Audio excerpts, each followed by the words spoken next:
Okay, next hero Raviteja గారు.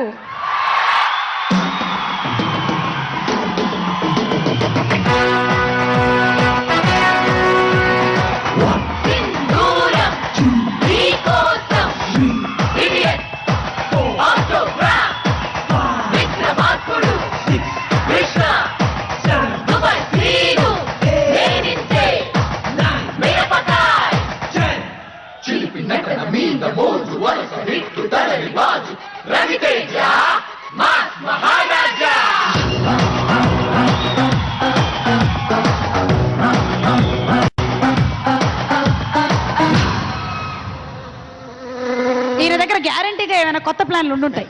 ఏంటమ్మా?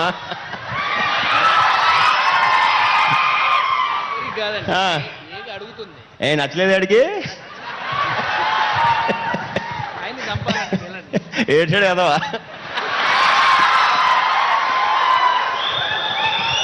డెఫినెట్గా బాగానే ఉంటుంది, ఈయన పట్టించుకోకండి. Okay, right. అయిపోయిందా? ఆయన చెప్పరు. ఓకే.